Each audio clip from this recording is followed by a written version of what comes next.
अरे बहुत सम्मान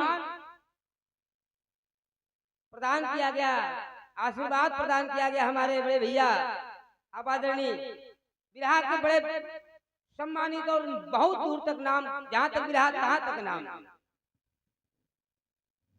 सबसे पहले हमारे क्षेत्र ही नहीं बल्कि हमारे घर में आज सम्मानित बिरहा के मंच पर जो ऐतिहासिक मंच है, ये बिरहा का दंगल जो आज हो रहा है ये भी एक ऐतिहासिक है। प्रयागराज की धरती से चलकर आई बिरहा जगत की सुंदर गायिका सुमित्रा नंदिनी जी, बिरहा के भगवान सम्राटों के सम्राट, बिरहा में देवों के देव रामदेव उस्ताद के सुपुत्र शारदा यादव, और हमारे भाई जो बगल में बैठे हैं मेरे जनपद के रहने वाले बड़े भाई धर्मेंद्र यादव। मैं इन तीन कलाकारों का शुभकामना और शुभ बधाई के साथ स्वागत करता हूं। चूंकि ये मेरा घर है, ये मेरा घर है और यहीं बगल में मेरा घर है। ये आप लोग हमारे यहाँ आए हैं, ये पब्लिक जितने यहाँ बैठे लोग हैं सारे लोग बिरहा के श्रोता हैं और शौक से बिरहा आप खूब गाइए, सहानुभूति पूर्वक आपस में सामंजस्य बनाकर गाइए। बहुत बहुत शुभकामना। दुबारी की तरफ से हम ताली बजा करके भाइयों का स्वागत करते हैं, सम्मान करते हैं। और कुछ तो हम नहीं दे सकते, आए हुए सभी कलाकारों का मैं गौरी शंकराचार्य। अब साहनी भाई बोल रहे थे कि आचार्य जी कई बार का मतलब जब तू 50 साल से बिरहा कराओ था तो के बाकी हम 3-4 बार गौली, कोई दिक्कत नहीं है। बेचन भैया जिंदा थे उनसे गाया गया, ओम प्रकाश यादव से, सुंदर यादव से, जैसे तू चला उसे गवा जाला। आज भी मंच पे हैं हम इलाहाबाद से आई सुमित्रा नंदिनी जी, शारदा यादव और धर्मेंद्र यादव का बहुत बहुत अभिनंदन करते हैं। गीत में कोई वाद विवाद न हो। मैं आ रहा था उसी समय धर्मेंद्र की गीत खत्म हो रही थी और माननीय प्रमोद पांडे जी आप लोग कुछ बोल रहे, उसी समय यहाँ आके खड़ा हुआ, गाड़ी उधर खड़ी हुई तो वही समय सुना और तब तक मंच पे आया।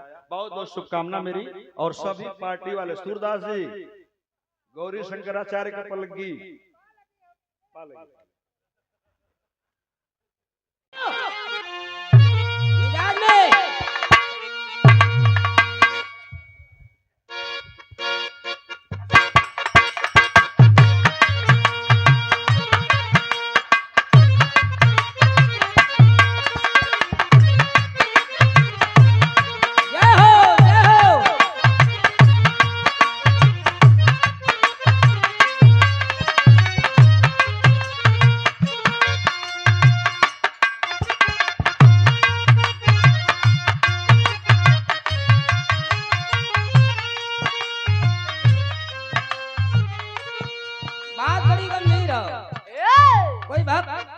माँ भगवती में के दरबार में जाके कहता है कि माँ तू कितनी दयालु है, तूने इस दुनिया में कितने कितने रंग बिखेरे, किन किन लोगों पे आपने कृपा किया, कोई शान ही नहीं है। कैसे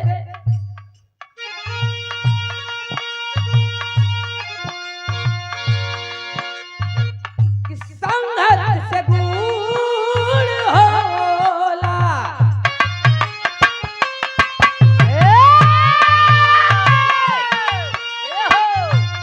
संघर्ष से गुण होला, संघर्ष से जाना सीता माई के साथे।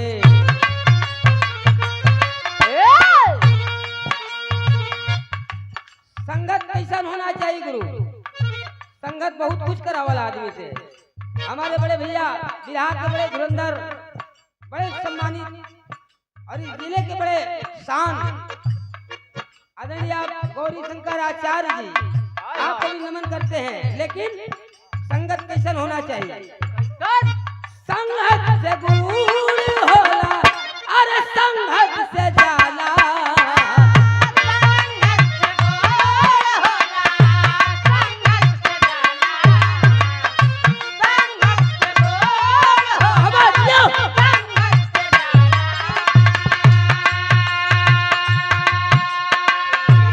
संगत से गुण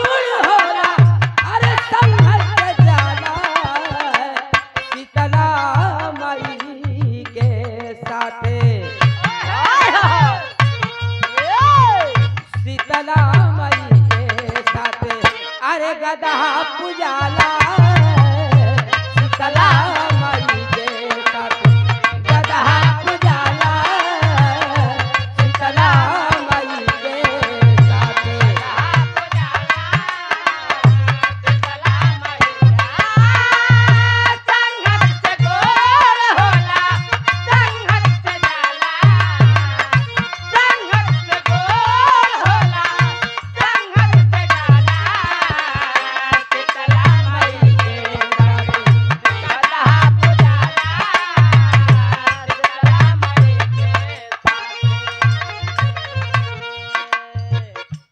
ऐसन दया तू कैलू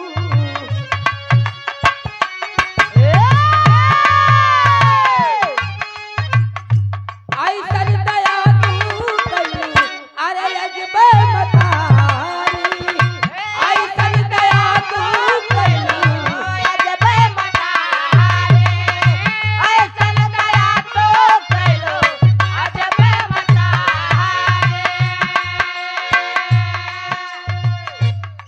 के तरीके पा रहल हाय हाय ऐसन दया तू कैलू हाय हाय अरे अजबे मतारी गधा के अपन बनवलू सवारी गधा के अपन बनवलू सवारी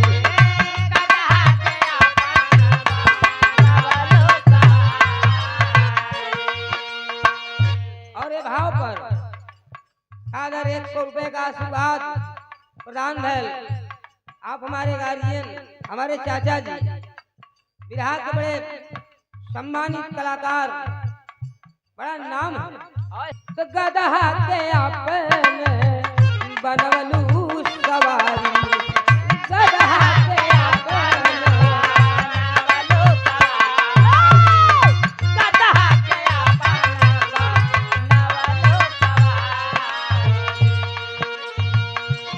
और हाय हाय गुण गुणवान कही जग में गवाला गुण गुणवान कही जग में गवाला गुण गुणवान कही जग में गवाला जग केहू पूछे नहीं अरे चढ़े फूल माला सीता माई के साथ सीता माई के साथ अरे गधा पुजाला सीता माई के साथ गधा पुजाला भैया गधा माई के गधा पुजाला सीता माई के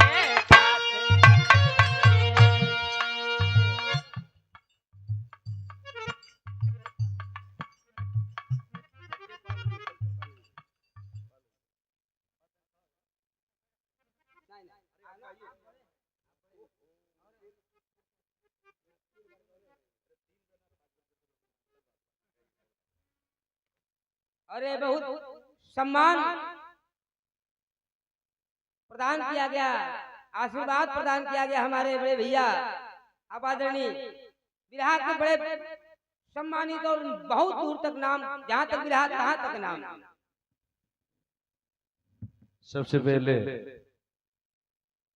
हमारे क्षेत्र ही नहीं बल्कि हमारे घर में आज सम्मानित बिरहा के मंच पर जो ऐतिहासिक मंच है ये बिरहा का दंगल जो आज हो रहा है ये भी एक ऐतिहासिक है। प्रयागराज की धरती से चलकर आई बिरहा जगत की सुंदर गायिका सुमित्रा नंदिनी जी बिरहा के भगवान सम्राटों के सम्राट बिरहा में देवों के देव राम देव उस्ताद के सुपुत्र शारदा यादव और हमारे भाई जो बगल में बैठे हैं मेरे जनपद के रहने वाले बड़े भाई धर्मेंद्र यादव। मैं इन तीन कलाकारों का शुभकामना और शुभ बधाई के साथ स्वागत करता हूं। चूंकि ये मेरा घर है, ये मेरा घर है और यहीं बगल में मेरा घर है। ये आप लोग हमारे यहाँ आए हैं, ये पब्लिक जितने यहाँ बैठे लोग हैं सारे लोग बिरहा के श्रोता हैं और शौक से बिरहा आप खूब गाइए, सहानुभूति पूर्वक आपस में सामंजस्य बनाकर गाइए। बहुत बहुत शुभकामना। दुबारी की तरफ से हम ताली बजा करके भाइयों का स्वागत करते हैं, सम्मान करते हैं। और कुछ तो हम नहीं दे सकते। आए हुए सभी कलाकारों का मैं गौरी शंकराचार्य। अब साहनी भाई बोल रहे थे कि आचार्य जी कई बार का मतलब जब तू 50 साल से विराह कराओ तो के बाकी हम 3-4 बार गौली, कोई दिक्कत नहीं है। बेचन भैया जिंदा थे उनसे गाया गया, ओम प्रकाश यादव से, सुंदर यादव से, जैसे तू चला उसे गवा जाला। आज भी मंच पे हैं हम इलाहाबाद से आई सुमित्रा नंदिनी जी, शारदा यादव और धर्मेंद्र यादव का बहुत बहुत अभिनंदन करते हैं। गीत में कोई वाद विवाद न हो। मैं आ रहा था उसी समय धर्मेंद्र की गीत खत्म हो रही थी और माननीय प्रमोद पांडे जी आप लोग कुछ बोल रहे थे, उसी समय यहाँ आके खड़ा हुआ, गाड़ी उधर खड़ी हुई तो वही समय सुना और तब तक मंच पे आया। बहुत बहुत शुभकामना मेरी और सभी पार्टी वाले। सूरदास जी, गौरी शंकराचार्य का पलगी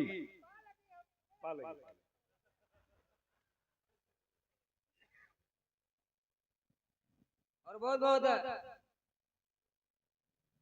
धन्यवाद और आशीर्वाद प्रदान भैल हमारे बड़े भाई गौरी शंकर आचार्य जी और बहुत सारे रुपयों का आशीर्वाद प्रदान कर बहुत बहुत नमन प्रणाम हो।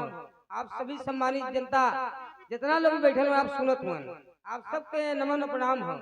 और बहुत ज्यादा समय न ले, बहुत झटका में खत्म करब हम ताकि आप लोग के वो लोग आप आदरणीय अनपढ़ महाराज जी कैसे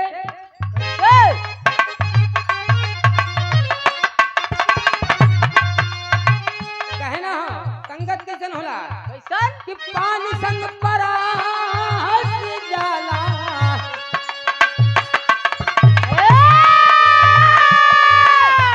गंभीर लाइन है गुरु। पानी संग परास जाला अरे हाकिम के हाथ में पानी संग परास जाला हाकिम के हाथ में पान संग परास जाला हाकिम के हाथ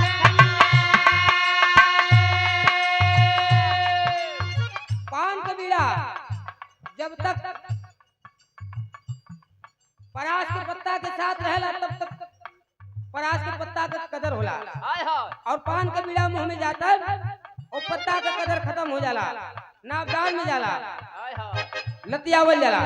यही लिए कहना है का पानी संग परास जाला अरे हाकिम के हाथ में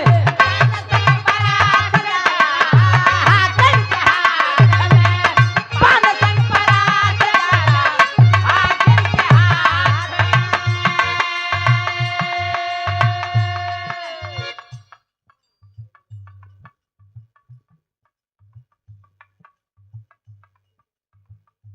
और बड़ा सम्मान कैल गए माइक की दुनिया के बेताज बादशाह आप लोग हुवन साहनी रेडियो रवि रेडियो।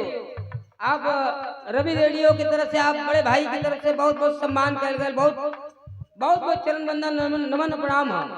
अभी बीच में कार्यक्रम भी करौले रहलन भैया, बहुत शानदार का हटा नैया के साथ में तेरे मलाही का हटा नैया के साथ में तेरे मलाहे कटा नैया के साथ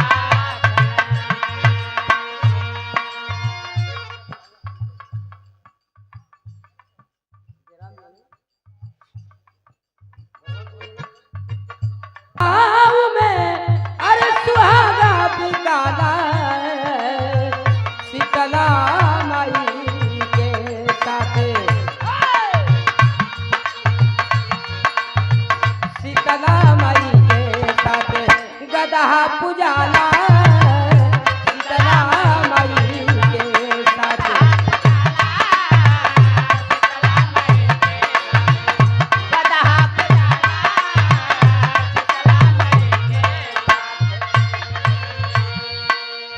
और एक संगत और वाला गुरु चंदन पे विष धर के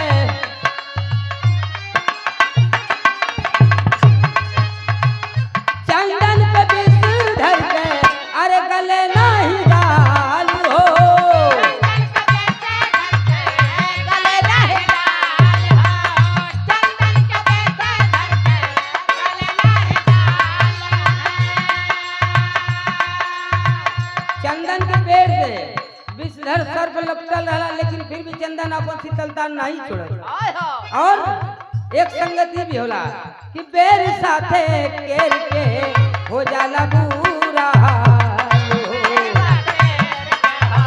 जाला बुरा हाल हो तेरे साथ जाला बुरा हाल